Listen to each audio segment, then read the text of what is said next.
ہاویہ کی ایک بلڈنگ کے احاطے میں کرنل ڈیوڈ کا مخصوص ہیلی کاپٹر موجود تھا، جبکہ بلڈنگ کے ایک کمرے کو آفس کے انداز میں سجایا گیا تھا اور یہ کرنل ڈیوڈ کا آفس تھا۔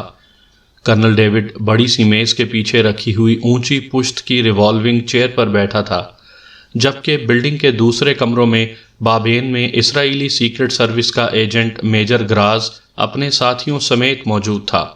ان کے پاس 2 گن شپ ہیلی کاپٹرز تھے اور ایسا اسلحہ بھی تھا جس کی مدد سے وہ فضا سے ہی کسی جیپ یا گاڑی کو میزائلوں سے مکمل طور پر تباہ کر سکتے تھے، یا ہیوی مشین گن کی فائرنگ سے وہ کسی بھی ٹارگٹ کو چھلنی کر سکتے ہیں۔ لیکن ابھی یہ موقع نہیں آیا تھا، اس لیے وہ سب اس بلڈنگ میں موجود تھے۔ کرنل ڈیوڈ کے سامنے میز پر ایک ٹرانسمیٹر اور ایک فون موجود تھا۔ کرنل ڈیوڈ کو یہاں آئے ہوئے دوسرا روز تھا، لیکن ابھی تک اسے قاصر سے کوئی اطلاع نہیں ملی تھی، جبکہ اس نے قاصر میں اپنا ایک مخصوص آدمی بھیجا ہوا تھا جو ویسے بھی عمران سے کئی بار کرنل ڈیوڈ کے تحت ٹکرا چکا تھا، اس لیے وہ عمران کو بہت اچھی طرح پہچانتا تھا۔ اس کا نام کیپٹن گراڈ تھا، اور جیسے جیسے وقت گزرتا جا رہا تھا کرنل ڈیوڈ کو غصہ آتا جا رہا تھا، کیونکہ وہ ہیڈ کوارٹر چھوڑ کر یہاں احمقوں کی طرح بیٹھا ہوا تھا۔ میں انہیں قاصر میں بھی تو ہلاک کر سکتا ہوں، کیا یہ ضروری ہے کہ وہ یہاں آئیں تو میں انہیں ہٹ کروں؟ کرنل ڈیوڈ نے بڑبڑاتے ہوئے کہا، لیکن دوسرے لمحے اس نے یہ سوچ کر اپنا ارادہ بدل دیا کہ قاصر خاصا آباد شہر ہے اور وہاں اس قسم کی فائرنگ یا راکٹ فائرنگ سے وسیع نقصان ہو سکتا ہے، اور اس کی اطلاع صدر صاحب کو بھی ہو سکتی ہے۔ وہ ابھی بیٹھا ایسی ہی باتیں سوچ رہا تھا کہ فون کی گھنٹی بج اٹھی اور کرنل ڈیوڈ نے جھپٹ کر ریسیور اٹھا لیا۔ یس، کرنل ڈیوڈ نے تیز لہجے میں کہا۔ قاصر سے کیپٹن گراڈ بول رہا ہوں چیف، دوسری طرف سے مؤدبانہ لہجے میں کہا گیا۔ کہاں مر گئے ہو تم؟ دفن تو نہیں ہو گئے زمین میں، جو آج 2 روز ہو گئے ہیں اور تم نے کال ہی نہیں کی؟ نان سینس۔ کرنل ڈیوڈ یک لخت کسی بم کی طرح پھٹ پڑا۔ میں صورتحال کا جائزہ لے رہا تھا چیف، کیونکہ مجھے معلوم ہے کہ آپ کو غیر تصدیق شدہ یا مبہم اطلاع دینا قومی جرم ہے، کیپٹن گراڈ نے بڑے خوش آمدانہ لہجے میں کہا۔ او اچھا، تم ٹھیک کہہ رہے ہو، بولو کیا رپورٹ ہے؟ کرنل ڈیوڈ کا لہجہ یک لخت نرم پڑ گیا۔ چیف، عمران اور اس کے 4 ساتھی یہاں قاصر کے ایک ہوٹل غاشار میں رہ رہے ہیں، اور عمران نے یہاں کی سیاحتی کمپنی کو نقد رقم دے کر ریت میں چلنے والی ایک خصوصی جیپ حاصل کر لی ہے، اور اس کے ساتھ ہی اس نے اس کمپنی سے قاصر سے شتران اور شتران سے بابین تک جانے والے قدیم اور متروک راستے کا نقشہ بھی حاصل کر لیا ہے۔ دوسری طرف سے اسی طرح خوش آمدانہ لہجے میں کہا گیا تو کرنل ڈیوڈ بے اختیار اچھل پڑا۔ او، تو یہ شیطان اس راستے سے تمالا پہنچ رہے ہیں؟ ہاں، یہ شیطان واقعی عام راستوں کے بجائے ایسے ہی راستوں کا انتخاب کرتا ہے۔ Very bad. اس کا مطلب ہے کہ اگر تم اس بات کا پتہ نہ چلاتے تو ہم یہاں ہاویہ میں بیٹھے ان کے انتظار میں سوکھتے رہتے، اور وہ شتران کے راستے تمالا پہنچ کر لیبارٹری بھی تباہ کر دیتے۔ ویری بیڈ، کرنل ڈیوڈ نے تیز لہجے میں کہا۔ چیف، سارج ایجنسی کا ایک آدمی بھی یہاں موجود ہے جو ایک جدید مشین کے ذریعے نہ صرف ان کی نگرانی کر رہا ہے بلکہ ان کے درمیان ہونے والی بات چیت بھی ٹیپ کر رہا ہے۔ اس کا نام میجر کارس ہے، دوسری طرف سے کہا گیا۔ او، تو سارج ایجنسی کو بھی ان کی آمد کا علم ہو گیا ہے۔ ویری بیڈ، اب تو وہ لوگ ان کا خاتمہ کر کے خود کریڈٹ لینے کی کوشش کریں گے۔ ویری بیڈ، کرنل ڈیوڈ نے اور زیادہ تیز لہجے میں کہا۔ یس چیف، ایک انتہائی حیرت انگیز خبر بھی ہے۔ کسی نے ان کے لیڈر مائیکل کو فون کر کے باقاعدہ اطلاع دی ہے کہ GP5 کا سیٹ اپ ہاویہ میں موجود ہے، اور کرنل ڈیوڈ اپنے ہیلی کاپٹر کے ساتھ یہاں موجود ہے تاکہ جیسے ہی وہ لوگ ہاویہ پہنچیں انہیں ہلاک کر دیا جائے۔ دوسری طرف سے کہا گیا تو کرنل ڈیوڈ اچھل کر کھڑا ہو گیا۔ کیا کہہ رہے ہو؟ یہ کیسے ممکن ہے؟ کون ایسی جرت کر سکتا ہے؟ کیسے ممکن ہے یہ؟ کرنل ڈیوڈ نے حلق کے بل چیختے ہوئے کہا۔ جناب، میرا خیال ہے کہ یہ کام سارج ایجنسی کا ہے، دوسری طرف سے کہا گیا۔ کیا کہہ رہے ہو؟ کیا مطلب؟ ایسا کیوں سوچا تم نے؟ بولو، کیوں جرت کی ایسی نان سینس سوچنے کی؟ کرنل ڈیوڈ نے اور زیادہ حلق پھاڑتے ہوئے کہا۔ چیف، میری اس سوچ کا باقاعدہ پس منظر ہے۔ یہ لوگ اگر ہاویہ پہنچتے ہیں تو آپ انہیں یقینی طور پر ہلاک کر دیں گے۔ اس کا مطلب ہے کہ یہ لوگ تمالا نہیں پہنچ سکیں گے، اور کریڈٹ آپ کو ملے گا، کسی دوسرے کو نہیں۔ اور اگر یہ لوگ شتران کے راستے سے آتے ہیں تو لا محالہ تمالا پہنچ کر کسی دوسرے کے ہاتھوں ہلاک ہو جائیں گے اور کریڈٹ وہ لے جائیں گے۔ اس لیے انہوں نے دانستہ GP5 کی حاویہ میں موجودگی کی اطلاع ان کو دی ہے، کیپٹن گراڈ نے جواب دیتے ہوئے کہا۔ او، تم ٹھیک کہہ رہے ہو، ویری گڈ، تم بے حد ذہین آدمی ہو، ویری گڈ، لیکن تمہیں ان باتوں کا علم کیسے ہو گیا؟ کرنل ڈیوڈ نے اس بار کیپٹن گراڈ کی باقاعدہ کھل کر تعریف کرتے ہوئے کہا۔ چیف، سارج ایجنسی کے اس آدمی کے کوٹ کے عقبی کالر میں نے Z2 لگا دیا ہے، اس لیے اب جو کچھ وہ سنتا رہتا ہے میرے ریسیور میں وہ سب کچھ ٹیپ ہوتا رہتا ہے، اور یہ فون کال بھی اس نے سنی ہے اور میں نے بھی ٹیپ کر لی ہے۔ تجزیہ میرا اپنا ہے، کیپٹن گراڈ نے کہا۔ گڈ، ویری گڈ، تم واقعی میرے نمبر 2 بننے کے لائق ہو، ویری گڈ۔ اب سمجھو تمہاری ترقی ہو گئی۔ اب تم نے جیسے ہی یہ لوگ وہاں سے روانہ ہو مجھے فوری اطلاع دینی ہے، کرنل ڈیوڈ نے مسرت بھرے لہجے میں کہا۔ یس چیف، کیپٹن گراڈ نے جواب دیا تو کرنل ڈیوڈ نے ریسیور رکھا اور پاس پڑے ہوئے انٹرکام کا ریسیور اٹھا کر اس نے ایک نمبر پریس کر دیا۔ یس چیف، دوسری طرف سے مؤدبانہ آواز سنائی دی۔ میجر گراس کو بھیجو میرے پاس، فوراً، جلدی، کرنل ڈیوڈ نے چیختے ہوئے کہا اور ریسیور کریڈل پر پٹخ دیا۔ تو کریڈٹ سارج والے لینا چاہتے ہیں، میں سارج ایجنسی کا بھی ساتھ ہی خاتمہ کر دوں گا۔ یہ جانتے نہیں ہیں کہ میں کرنل ڈیوڈ ہوں، کرنل ڈیوڈ، کرنل ڈیوڈ نے غصیلے انداز میں بڑبڑاتے ہوئے کہا۔ چند لمحوں کے بعد دروازہ کھلا اور لمبے قد اور ورزشی جسم کا میجر گراز اندر داخل ہوا اور اس نے باقاعدہ فوجی انداز میں سلوٹ کیا۔ بیٹھو اور سنو، ہم یہاں بیٹھے ان شیطانوں کے یہاں آنے کے انتظار میں سوکھ رہے ہیں، اور وہ شیطان حاویہ کے راستے تمالا پہنچنے کے بجائے شتران کے راستے بابین پہنچ رہے ہیں، کرنل ڈیوڈ نے تیز لہجے میں کہا۔ او، کیسے اطلاع ملی چیف؟ میجر گراز نے بے ساختہ لہجے میں کہا۔ کیا مطلب؟ کیا تم میرے چیف ہو، اسرائیل کے صدر ہو، جو تم مجھ سے پوچھ رہے ہو کہ مجھے کیسے اطلاع ملی؟ کیوں؟ کرنل ڈیوڈ یکلخت میجر گراز پر ہی الٹ پڑا۔ میرا مطلب تھا کہ یہ کیا اطلاع درست ہے؟ میجر گراز نے انتہائی بوکھلائے ہوئے لہجے میں کہا۔ تمہارا مطلب ہے کہ میں احمق ہوں، میں اطلاع کو پرکھ نہیں سکتا اور تم مجھ سے زیادہ ذہین ہو، تم پرکھ لو گے، بولو، یہی بات ہے نا؟ کرنل ڈیوڈ نے غصے کی شدت سے میز پر مکہ مارتے ہوئے کہا۔ سوری چیف، میری تو آپ کے سامنے کوئی حیثیت ہی نہیں، آپ جیسا ذہین، تجربے کار اور مدبر آفیسر تو پورے اسرائیل میں اور کوئی نہیں ہے، پورا اسرائیل آپ کی ذہانت کے گن گاتا ہے۔ میجر گراز نے جان بچانے کا آخری راستہ یہی اختیار کیا کہ کرنل ڈیوڈ کی خوشامد پر اتر آیا۔ تو کیا غلط سمجھتا ہے؟ کیوں؟ کرنل ڈیوڈ نے غصیلے لہجے میں کہا، لیکن بہرحال پہلے کی نسبت اس کے لہجے میں خاصی نرمی موجود تھی۔ نہیں جناب، بلکہ میرے خیال میں کم سمجھتے ہیں، آپ تو ان کی سمجھ سے بھی زیادہ قابل اور ذہین ہیں۔ میجر گراز اب پوری طرح خوشامد پر اتر آیا تھا۔ ٹھیک ہے، انہیں سمجھنا ہی چاہیے، اسرائیل میں زیادہ تعداد احمقوں کی ہے۔ تمہارے پاس قاصر سے شتران اور شتران سے بابین کے قدیم راستے کا نقشہ ہے؟ کرنل ڈیوڈ نے اس بار بے حد نرم لہجے میں پوچھا۔ یس سر، میجر گراز نے کہا۔ لے آؤ جلدی، فوراً، دیر مت کرو، ہری اپ، کرنل ڈیوڈ نے کہا تو میجر گراز اٹھا اور تیزی سے مڑ کر کمرے سے باہر نکل گیا۔ تھوڑی دیر بعد ہی وہ واپس آیا تو اس کا سانس ہلکا سا پھولا ہوا تھا، وہ شاید دوڑتا ہوا واپس آیا تھا۔ اس نے ہاتھ میں موجود رول شدہ نقشہ کرنل ڈیوڈ کے سامنے میز پر رکھ کر اسے پھیلا دیا اور کرنل ڈیوڈ اس پر جھک گیا۔ تم کبھی شتران گئے ہو؟ کرنل ڈیوڈ نے کہا۔ یس سر، کئی بار گیا ہوں، خاصا بڑا شہر ہے لیکن اس کے چاروں طرف صحرا ہے، البتہ شتران میں میٹھے پانی کے کئی بڑے چشمے ہیں، اس لیے وہاں خاصی آبادی ہے، لیکن جناب یہاں رہنے والے سب لوگ صحرائی مزاج کے ہیں، میجر گراز نے تفصیل بتاتے ہوئے کہا۔ صحرائی مزاج کا کیا مطلب؟ کرنل ڈیوڈ نے کہا۔ جناب، جس طرح دیہاتی ہوتے ہیں ایسے ہی یہ لوگ صحرائی ہیں، لیکن دیہاتوں سے بھی زیادہ احمق، ضدی، ہٹ دھرم اور جاہل، میجر گراز نے جواب دیا۔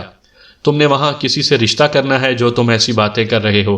نان سینس، ہم نے وہاں آپریشن کرنا ہے، گن شپ ہیلی کاپٹر لے کر فوراً وہاں پہنچو، وہاں کسی ایسی عمارت پر قبضہ کرو جہاں سے یہ قدیم سڑک دور تک نظر آتی ہو، پھر جیسے ہی ان کی جیپ وہاں پہنچے اس پر میزائل فائر کر دو، پھر مجھے اطلاع دو۔ چلو اٹھو، ہری اپ، کرنل ڈیوڈ نے کہا۔ یس چیف، میجر گراز نے کہا اور اٹھ کر تیزی سے مڑا۔ ٹھہرو، رک جاؤ، بیٹھو۔ کرنل ڈیوڈ نے فوراً ہی اپنے احکامات تبدیل کرتے ہوئے کہا۔ یس چیف۔ میجر گراز کسی چابی بھرے کھلونے کی طرح مڑا اور پھر تیزی سے مؤدبانہ انداز میں کرسی پر اس طرح بیٹھ گیا جیسے وہ انتہائی مجبور ہو۔ سنو، وہاں تم نے ہر طرح سے ہوشیار رہنا ہے۔ آپریشن کرتے ہی تم نے مجھے رپورٹ دینی ہے، پھر میں وہاں خود پہنچ جاؤں گا، کرنل ڈیوڈ نے کہا۔ یس چیف، میجر گراز نے کہا۔ اوکے، اب جاؤ اور سنو، اگر یہ لوگ زندہ سلامت وہاں سے نکل گئے تو میں تمہیں زندہ زمین میں دفن کر دوں گا، سمجھے؟ اور اگر تم نے کام درست انداز میں کیا تو تمہیں بڑی ترقی ملے گی، یہ میرا وعدہ ہے، کرنل ڈیوڈ نے کہا۔ یس سر، جیسے آپ کا حکم ہوگا ویسے ہی ہوگا چیف، اور جو بھی کامیابی ہوگی وہ میری نہیں جناب کی ہوگی، میجر گراز نے کھڑے ہوتے ہوئے کہا۔ گڈ، تم اچھے آدمی ہو، جاؤ، wish you good luck, colonel David نے کہا اور میجر گراز وہاں سے چلا گیا۔ تھوڑی دیر بعد کرنل ڈیوڈ کو اطلاع ملی کہ میجر گراز 4 آدمیوں کو اور اسلحہ لے کر گن شپ، ہیلی کاپٹر سمیت ایک جیپ میں شتران روانہ ہو گیا ہے، تو وہ مطمئن ہو گیا۔ اب اسے کیپٹن گراڈ کی طرف سے اطلاع کا انتظار تھا تاکہ حتمی طور پر معلوم ہو سکے کہ عمران اور اس کے ساتھی کس راستے سے سفر کرتے ہیں، اور پھر تقریباً 3 گھنٹوں بعد فون کی گھنٹی بج اٹھی تو اس نے ہاتھ بڑھا کر ریسیور اٹھا لیا۔ یس، کرنل ڈیوڈ نے تیز لہجے میں کہا۔ کیپٹن گراز بول رہا ہوں چیف، قاصر سے، دوسری طرف سے کہا گیا۔ یس، کیا رپورٹ ہے؟ کرنل ڈیوڈ نے تیز لہجے میں کہا۔ عمران اور اس کے ساتھی ریت پر چلنے والی مخصوص جیپ پر بیٹھ کر شتران کی طرف روانہ ہو گئے ہیں، کیپٹن گراڈ نے کہا۔ اس جیپ کی تفصیل بتاؤ، کرنل ڈیوڈ نے پوچھا تو کیپٹن گراڈ نے اسے تفصیل بتا دی۔ اوکے، اب تم واپس ہیڈ کوارٹر چلے جاؤ، قاصر میں تمہارا کام ختم ہو گیا ہے، کرنل ڈیوڈ نے کہا۔ یس سر، دوسری طرف سے کہا گیا، اور کرنل ڈیوڈ نے ریسیور رکھا ہی تھا کہ فون کی گھنٹی ایک بار پھر بج اٹھی اور کرنل ڈیوڈ نے ایک بار پھر ہاتھ بڑھا کر ریسیور اٹھا لیا۔ یس، کرنل ڈیوڈ نے کہا۔ میجر گراز بول رہا ہوں چیف، شتران سے، یہاں ایک ایسی مناسب عمارت مل گئی ہے جس میں سیٹلائٹ فون بھی موجود ہے اور اس کی چھت سے دوربین کے ذریعے سڑک کو بھی کافی دور تک چیک کیا جا سکتا ہے، اور گن شپ ہیلی کاپٹر اترنے کے لیے ہنگامی ہیلی پیڈ بھی موجود ہے، میجر گراز نے کہا۔ گڈ شو، اور سنو، مجھے ابھی ابھی قاصر سے اطلاع ملی ہے کہ عمران اور اس کے ساتھی ایک جیپ میں سوار ہو کر شتران روانہ ہو گئے ہیں۔ جیپ کی تفصیلات میں تمہیں بتا دیتا ہوں، کرنل ڈیوڈ نے کہا، اور اس کے ساتھ ہی اس نے تفصیل بتا دی۔ یس چیف، اب ہم انتہائی آسانی سے اس جیپ کو تباہ کر سکیں گے، میجر گراز نے کہا۔ شتران روڈ پر ٹریفک کی کیا پوزیشن ہے؟ کرنل ڈیوڈ نے پوچھا۔ اکا دکا جیپیں چل رہی ہیں، میجر گراز نے کہا۔ گڈ، پھر تو تم آسانی سے اس جیپ کو فوکس کر کے ٹارگٹ بنا سکتے ہو، ویری گڈ، کرنل ڈیوڈ نے خوش ہوتے ہوئے کہا۔ یس چیف، یہ کافی بڑی عمارت ہے، اگر آپ یہاں تشریف لانا چاہیں تو میں آپ کے لیے آفس اور بیڈ روم آراستہ کروا دوں، میجر گراز نے کہا۔ نہیں، میں یہاں ہاویہ میں ہی رہوں گا، ان شیطانوں کا کوئی پتہ نہیں، ہو سکتا ہے کہ یہ کسی کو ڈاج دینے کے لیے شتران کی طرف گئے ہوں اور راستے میں سے ہی مڑ کر ہاویہ پہنچ جائیں، میں یہاں ان کی نگرانی کروں گا، تم وہیں رہو، اور اس طرح ہم ان شیطانوں کا آسانی سے اور یقینی طور پر خاتمہ کر سکیں گے، کرنل ڈیوڈ نے تیز لہجے میں جواب دیتے ہوئے کہا۔ یس چیف، دوسری طرف سے کہا گیا۔ وہ لوگ قاصر سے چل پڑے ہیں، شتران پہنچنے میں انہیں کتنا وقت لگے گا؟ کرنل ڈیوڈ نے کہا۔ میرا خیال ہے چیف کہ زیادہ سے زیادہ 10 گھنٹوں میں وہ شتران پہنچ جائیں گے، اور ہو سکتا ہے کہ اس سے بھی زیادہ وقت لگ جائے کیونکہ سڑک بے حد خراب ہے، میجر گراز نے کہا۔ ٹھیک ہے، بہرحال تم نے ہر لمحہ چوکنا اور ہوشیار رہنا ہے اور ہر صورت میں ان کا خاتمہ کرنا ہے، کرنل ڈیوڈ نے کہا۔ یس چیف، دوسری طرف سے کہا گیا، اور کرنل ڈیوڈ نے ریسیور رکھ دیا۔ وہ اچھی طرح جانتا تھا کہ شتران جانے والی سڑک سے کوئی راستہ ہاویہ نہیں پہنچ سکتا کیونکہ راستے میں طویل اور خوفناک صحرا ہے، لیکن اس کی فطرت تھی کہ ایسے خطرناک موقعوں پر وہ ہمیشہ ایک طرف رہا کرتا تھا، اس لیے میجر گراز کے پاس جانے سے بھی اس نے انکار کر دیا تھا۔ سامعین کرام، آپ سن رہے ہیں عمران سیریز کے سلسلے میں ایک اردو ناول سارج ایجنسی، اور یہ اس سلسلے کی قسط نمبر 13 ہے۔ مجھے امید ہے آپ کو میری یہ کاوش پسند آ رہی ہوگی۔ صفدر کے ذہن پر چھائی ہوئی دھند آہستہ آہستہ دور ہونے لگی، اور پھر جب وہ پوری طرح ہوش میں آیا تو اس نے لاشعوری طور پر اٹھنے کی کوشش کی، لیکن دوسرے لمحے اس کے ذہن کو یہ دیکھ کر جھٹکا لگا کہ وہ صحرا میں موجود ہونے کے بجائے کسی تہہ خانے نما کمرے میں موجود تھا۔ اس کا جسم دیوار کے ساتھ نصب کڑوں میں جکڑا ہوا تھا، اس کے دونوں بازوؤں میں درد کی تیز لہریں سی دوڑ رہی تھیں۔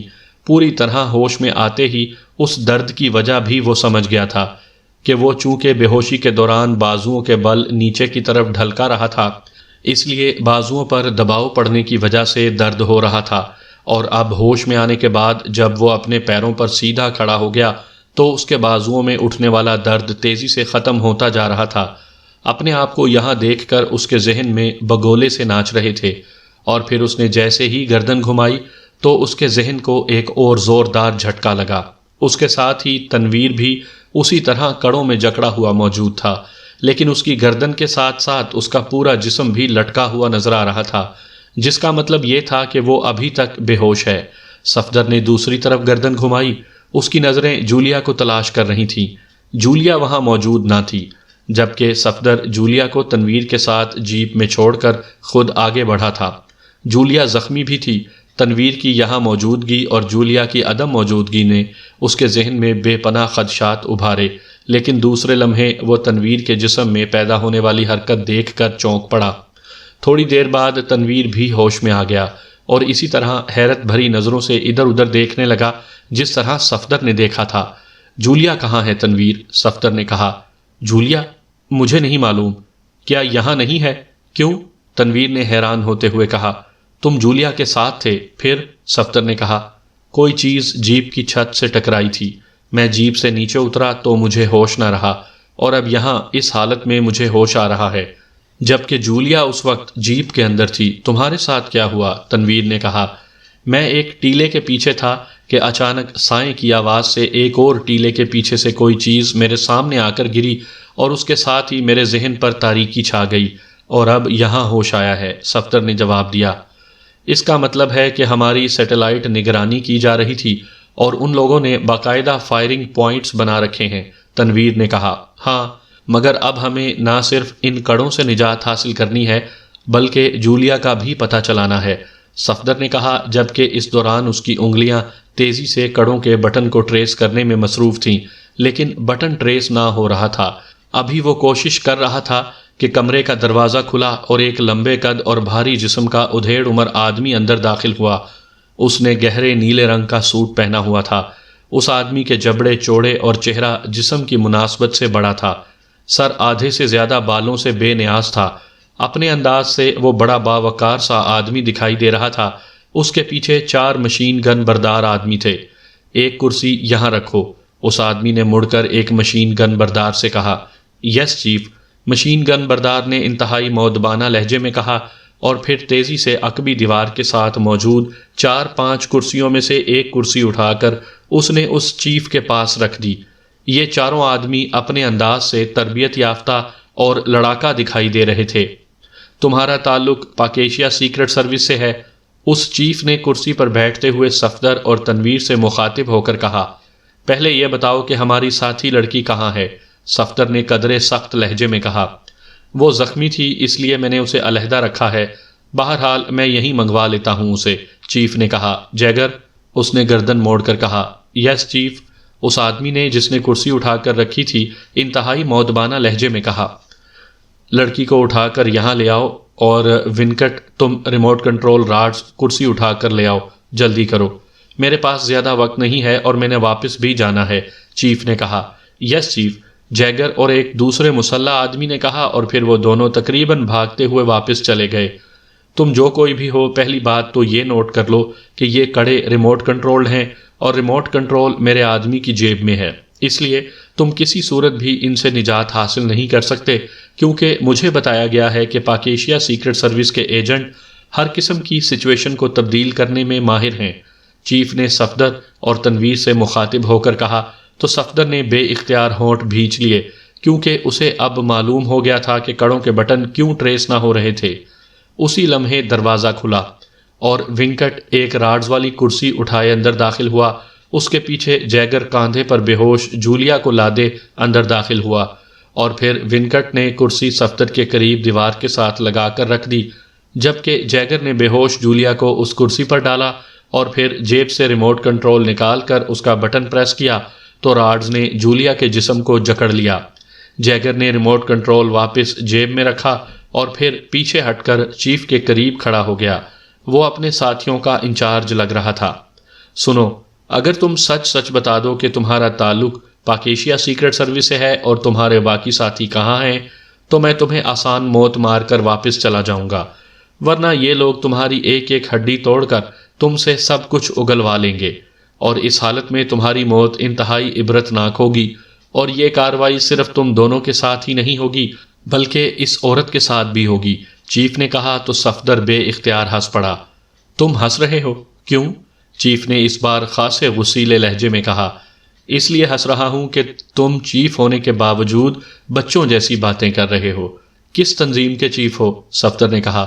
میں بچوں جیسی باتیں نہیں کر رہا، درست کہہ رہا ہوں۔ میں سارج ایجنسی کا چیف نمبر 4 ہوں۔ میرا نام ڈکسن ہے، لارڈ ڈکسن، اس آدمی نے منہ بناتے ہوئے کہا۔ نمبر 4 کا مطلب ہے کہ سارج کے چیف بے شمار ہیں، صفدر نے کہا۔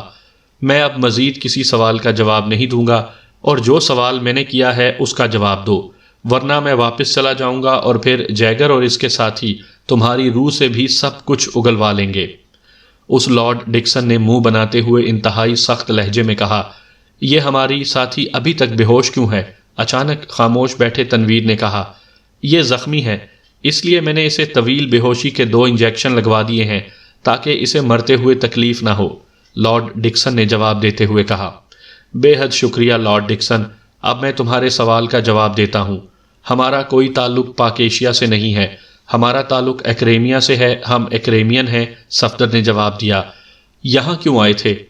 اور وہ بھی انتہائی حساس اور خطرناک اسلحہ لے کر، لارڈ ڈکسن نے ہونٹ چباتے ہوئے کہا۔ ہم سارج ایجنسی کے ہیڈ کوارٹر جا رہے تھے اور اب یہ معلوم نہیں ہے کہ ہم اس وقت کہاں ہیں، صفدر نے کہا۔ کیوں جا رہے تھے؟ کس تنظیم سے تمہارا تعلق ہے؟ لارڈ ڈکسن نے کہا۔ ریڈ ایجنسی کا نام سنا ہوا ہے تم نے؟ صفدر نے کہا۔ ہاں، لیکن یہ بتا دوں کہ تمہارے میک اپ صاف نہیں ہو سکے، اس لیے تم زندہ بھی نظر آ رہے ہو، اور تمہیں ہوش میں لا کر تم سے پوچھ گچھ بھی کی جا رہی ہے، ورنہ تمہیں وہیں صحرا میں ہی ریت کے ذروں میں تبدیل کر دیا جاتا۔ لیکن اب یہ بات بھی ذہن میں رکھو کہ بہرحال تمہیں مرنا ہے، اس لیے جھوٹ بولنے سے تمہیں کوئی فائدہ نہیں ہوگا، لارڈ ڈکسن نے کہا۔ ہمیں جھوٹ بولنے کی کوئی ضرورت نہیں ہے لارڈ ڈکسن، تمہارے پاس اگر وسائل ہوں تو تم ریڈ ایجنسی کے چیف رائل فیلڈ سے براہ راست پوچھ لو، صفدر نے منہ بناتے ہوئے کہا۔ اوکے، پوچھ لوں گا، لارڈ ڈکسن نے ایک جھٹکے سے اٹھتے ہوئے کہا۔ اس کے چہرے پر یکلخت نفرت کے تاثرات ابھر آئے تھے۔ جیگر، اس نے مڑ کر اپنے آدمی سے کہا۔ یس چیف، جیگر نے جواب دیا۔ یہ مجھے احمق سمجھ کر مسلسل جھوٹ بول رہا ہے اور میرے پاس ضائع کرنے کے لیے وقت نہیں ہے۔ بہرحال یہ ایکریمین ہیں یا پاکیشیائی، ان کو ہلاک کر کے ان کی لاشیں غائب کروا دو، لارڈ ڈکسن نے بڑے سرد لہجے میں کہا۔ یس چیف، جیگر نے کہا، اور لارڈ ڈکسن تیزی سے مڑ کر دروازے کی طرف بڑھتا چلا گیا۔ وہ چاروں بھی اس کے پیچھے اس طرح چلتے ہوئے باہر چلے گئے جیسے اس کے باڈی گارڈ ہوں۔ یہ تو واقعی ہمیں ہلاک کر دیں گے، صفدر نے ہونٹ چباتے ہوئے کہا۔ کڑے بے حد تنگ ہیں، یہ تو کسی صورت بھی نہیں کھل رہے، تنویر نے بے چین سے لہجے میں کہا۔ میں نے بھی کوشش کی ہے لیکن بے سود، بہرحال اب اس جیگر اور اس کے ساتھیوں کو چکر دیا جائے اور تو کوئی صورت نہیں ہے، صفدر نے کہا۔ میری سمجھ میں تو اس لارڈ ڈکسن کا رویہ نہیں آیا، یہ جس انداز میں پوچھ گچھ کر رہا تھا اور جس طرح اٹھ کر واپس چلا گیا، اس سے لگتا ہے کہ وہ مجبوراً ایسا کر رہا تھا، تنویر نے کہا، اور پھر اس سے پہلے کہ صفدر اس کی بات کا کوئی جواب دیتا، دروازہ کھلا اور جیگر اپنے 3 ساتھیوں سمیت اندر داخل ہوا۔ جیگر، اس لڑکی کو مت مارو، یہاں کوئی لڑکی تو آ نہیں سکتی، یہی غنیمت ہے، سب کے کام آئے گی، ایک آدمی نے جیگر سے مخاطب ہو کر کہا جو کاندھے سے مشین گن اتار رہا تھا۔ ہاں، تمہاری تجویز مناسب ہے وکٹر، لیکن پہلے میرا حق ہوگا، جیگر نے شیطانی انداز میں مسکراتے ہوئے کہا۔ ٹھیک ہے، تم سیکنڈ چیف ہو اس لیے تمہارا حق واقعی پہلا ہے، لیکن ہمیں حصہ بہرحال دینا، وکٹر نے بھی شیطانی انداز میں کہا۔ اوکے، اسے اٹھا کر پھر دوسرے کمرے میں ڈال دو، ورنہ ان دونوں کا خون اور گوشت کے لوتھڑے اس پر گریں گے اور پھر کون دھوتا پھرے گا، جیگر نے کہا، اور اس کے ساتھ ہی اس نے جیپ سے وہی ریموٹ کنٹرول نکالا اور اس کا بٹن پریس کیا تو جولیا کی کرسی کے راڈز یکلخت غائب ہو گئے، جبکہ جولیا ویسے ہی بے ہوش پڑی ہوئی تھی۔ لیکن پھر اس سے پہلے کہ جیگر ریموٹ کنٹرول واپس جیکٹ کی جیب میں ڈالتا، اچانک صفدر کا پیر حرکت میں آیا اور دوسرے لمحے جیگر کے ہاتھ سے ریموٹ کنٹرول نکل کر ہوا میں اڑتا ہوا صفدر کے قریب ہی زمین پر گرا ہی تھا کہ صفدر نے پوری قوت سے اس پر پیر مارا اور اس کے ساتھ ہی صفدر اور تنویر دونوں کے ہاتھوں میں موجود کڑے غائب ہو گئے۔ یہ سب کچھ صرف ایک پلک جھپکنے میں ہو گیا تھا، اور کڑے غائب ہوتے ہی بھاری زنجیریں کھڑ کھڑا کر نیچے گریں تو جیگر اور اس کے ساتھی بے اختیار اچھل پڑے اور انہوں نے بجلی کسی تیزی سے کاندھوں سے لٹکی ہوئی مشین گنیں اتارنے کی کوشش کی، لیکن صفدر اور تنویر دونوں کو معلوم تھا کہ یہ چانس انہیں قسمت سے ملا ہے، اس لیے وہ دونوں ہی بجلی کسی تیزی سے آگے بڑھے اور دوسرے لمحے جیگر اور اس کا ساتھی جیسے ہوا میں اڑتے ہوئے اپنے دوسرے ساتھیوں سے ٹکرائے اور وہ چاروں ہی اچھل کر نیچے گرے، اور ان میں سے ایک آدمی وکٹر کے ہاتھ سے مشین گن اچھل کر گرنے ہی لگی تھی کہ تنویر نے کسی بھوکے عقاب کی طرح چھلانگ لگائی اور فضا میں اڑتی ہوئی مشین گن کو اس نے نہ صرف جھپٹ لیا بلکہ نیچے گر کر اٹھتے ہوئے اور جیبوں سے مشین پسٹل نکالنے کی کوشش کرتے ہوئے جیگر اور اس کے ساتھی مشین گن کی ریٹ کی زد میں آ گئے۔ جیگر کو زندہ رکھنا، صفدر نے ایک اور مشین گن کی طرف جھپٹتے ہوئے چیخ کر کہا۔ پھر جب وہ ایک آدمی کے ہاتھ سے نکل کر فرش پر گری ہوئی مشین گن اٹھا کر پلٹتا تو فرش پر جیگر اور اس کے تینوں ساتھی خون میں لت پت ساکت پڑے ہوئے تھے، جبکہ تنویر ہال کی سائیڈ کراس کر کے بیرونی دروازے تک پہنچا ہوا تھا۔ میں نے جیگر کے صرف کولوں کو نشانہ بنایا ہے، میں باہر چیک کر لوں، تنویر نے چیخ کر کہا، اور اس کے ساتھ ہی وہ دروازہ کھول کر باہر نکل گیا، جبکہ صفدر بھی تیزی سے اس کے پیچھے دوڑ پڑا کیونکہ وہاں رک کر وہ کچھ بھی نہ کر سکتا تھا۔ اور پھر تھوڑی دیر بعد وہ دونوں اس پوری عمارت میں گھوم چکے تھے۔ یہ 2 منزلہ عمارت تھی اور کسی سنسان سے علاقے میں تھی، وہاں اور کوئی آدمی موجود نہیں تھا، البتہ عمارت میں تہہ خانے بھی تھے اور اسلحے کا ایک بڑا سٹور بھی تھا۔ عمارت کے بڑے سے گیراج میں 2 بڑی کاریں موجود تھیں جن پر ایکریمیا کی ایک دور دراز ریاست الباما کی نمبر پلیٹ موجود تھی۔ اوہ، کہیں ہم الباما میں تو نہیں ہیں؟ صفدر نے حیران ہو کر کہا۔ ہم تو کارسانہ میں تھے، الباما تو وہاں سے سینکڑوں میل دور ہوگا، تنویر نے جواب دیا۔ یہ کارسانہ کا علاقہ نہیں لگتا، وہ صحرائی علاقہ ہے، جبکہ یہ تو انتہائی شاداب اور ہموار میدانی علاقہ ہے، صفدر نے جواب دیا۔ اب یہ جیگر ہی بتائے گا، تنویر نے کہا، اور پھر وہ پوری عمارت کا جائزہ لے کر واپس اس تہہ خانے میں پہنچے جہاں جولیا ابھی تک بے ہوشی کے عالم میں موجود تھی، جبکہ جیگر اور اس کے ساتھی ویسے ہی ساکت پڑے تھے۔ صفدر ایک کمرے میں موجود بڑا سا میڈیکل باکس اٹھا کر ساتھ لے آیا تھا اور پھر اس نے تنویر کی مدد سے جیگر کے کولوں سے گولیاں نکال کر باقاعدہ بینڈیج کر دی اور ساتھ ہی اسے طاقت کے انجیکشن بھی لگا دیے۔ اس کے بعد صفدر نے جولیا کو انجیکشن لگا کر اسے بھی ہوش دلایا تو جولیا ساری صورتحال دیکھ کر ہی بے حد پریشان اور حیران ہوئی تھی۔ جولیا کو اس کرسی سے اٹھا کر دوسری کرسی پر بٹھا دیا گیا، جبکہ جیگر کو اس کی جگہ راڈز والی کرسی پر بٹھا دیا گیا۔ ریموٹ کنٹرول چونکہ خراب ہو چکا تھا، اس لیے اب راڈز کو آپریٹ نہ کیا جا سکتا تھا، اس لیے تنویر جا کر سٹور سے ایک رسی لے آیا اور پھر اس رسی کی مدد سے جیگر کو کرسی سے باندھ دیا گیا۔ تنویر، تم گن لے کر باہر بلکہ دوسری منزل پر چلے جاؤ، کسی بھی لمحے یہاں کوئی آ سکتا ہے، صفدر نے کہا۔ میں بھی جا رہی ہوں، یہاں میرا دم گھٹ رہا ہے، جولیا نے کہا۔ ٹھیک ہے، صفدر نے کہا، اور پھر تنویر اور جولیا کے تہہ خانے سے باہر جاتے ہی صفدر نے دونوں ہاتھوں سے جیگر کی ناک اور منہ بند کر دیا۔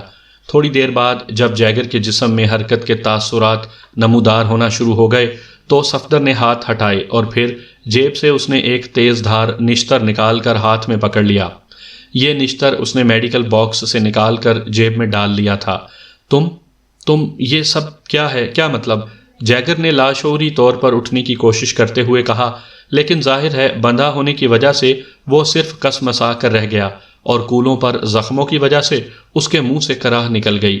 تمہارے ساتھی ہلاک ہو چکے ہیں جبکہ تم زخمی ہو، لیکن میں نے تمہارے جسم میں موجود گولیاں نکال کر بینڈیج کر دی ہے اگر تم زندہ رہنا چاہتے ہو تو میرے سوالوں کے درست جواب دے دو، صفدر نے سرد لہجے میں کہا۔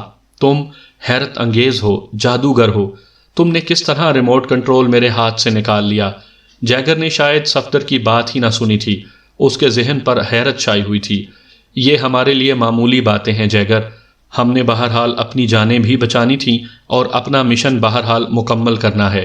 تمہارے ساتھیوں نے ہماری ساتھی لڑکی پر بری نظریں ڈالی تھیں، اس لیے سامنے دیکھو ان کی لاشیں پڑی ہوئی ہیں۔ تم براہ راست اس کمینگی میں شامل نہیں تھے، اس لیے اب تک زندہ ہو، اور اگر میرے چند سوالوں کے جواب دے دو تو زندہ رہو گے۔ صفدر نے کہا، تم کیا پوچھنا چاہتے ہو؟ ہم تو انتہائی نچلی سطح کے لوگ ہیں، ہمیں کسی بات کا کوئی علم نہیں ہے، جیگر نے جواب دیا، لیکن صفدر نے اس کے لہجے میں عیاری کا عنصر محسوس کر لیا تھا۔ یہ عمارت البابا میں ہے یا کارسانہ میں؟ صفدر نے کہا تو جیگر چونک پڑا۔ الباما میں، جیگر نے جواب دیا۔ ہمیں کارسانہ سے یہاں کیسے لایا گیا تھا؟ کارسانہ تو یہاں سے بہت دور ہے، صفدر نے کہا۔ تم تینوں کو بے ہوشی کے عالم میں ایک بڑے ہیلی کاپٹر میں یہاں لایا گیا، ہمیں نہیں معلوم کہ تمہیں کہاں سے لایا گیا ہے، جیگر نے جواب دیتے ہوئے کہا۔ الباما کا یہ کون سا علاقہ ہے؟ صفدر نے پوچھا۔ گرین ووڈ سٹی، جیگر نے جواب دیا۔ یہ پوائنٹ کس کا ہے، سارج ایجنسی کا یا لارڈ ڈکسن کے تحت ہے؟ صفدر نے پوچھا۔ سارج ایجنسی کا، جیگر نے جواب دیا۔ لارڈ ڈکسن یہاں کار پر آیا تھا یا ہیلی کاپٹر پر؟ صفدر نے پوچھا۔ کار پر، جیگر نے جواب دیا۔ اس کا مطلب ہے کہ وہ یہیں الباما میں ہی رہتا ہے، صفدر نے کہا۔ مجھے نہیں معلوم، وہ پہلی بار یہاں آیا ہے، جیگر نے جواب دیا، لیکن صفدر فوراً ہی سمجھ گیا تھا کہ اس نے جھوٹ بولنا شروع کر دیا ہے، اس لیے اس نے بغیر کچھ کہے بازو گھمایا اور کمرہ جیگر کے حلق سے نکلنے والی چیخ سے گونج اٹھا۔ صفدر نے اپنے ہاتھ میں موجود تیز دھار نشتر سے اس کا ایک نتنا آدھے سے زیادہ کاٹ دیا تھا، اور ابھی اس کی چیخ کی باز گشت ختم نہ ہوئی تھی کہ صفدر کا بازو ایک بار پھر گھوما اور ایک بار پھر کمرہ جیگر کے حلق سے نکلنے والی چیخ سے گونج اٹھا۔ اب تم سب کچھ خود بتا دو گے، صفدر نے اس کی پیشانی پر ابھرنے والی رگ پر انگلی سے زوردار ہک مارتے ہوئے کہا، اور جیگر کا چہرہ تکلیف کی شدت سے مسخ ہو گیا، اس کا پورا جسم لرزنے لگ گیا تھا، اور پھر واقعی اس نے صفدر کے سوالوں کے جواب اس طرح دیے جیسے صفدر اس کا چیف ہو۔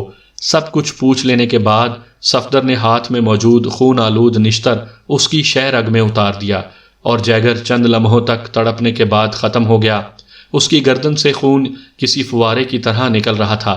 صفدر نے نشتر کھینچ کر ایک طرف پھینکا اور مڑ کر تیز تیز قدم اٹھاتا بیرونی دروازے کی طرف بڑھتا چلا گیا۔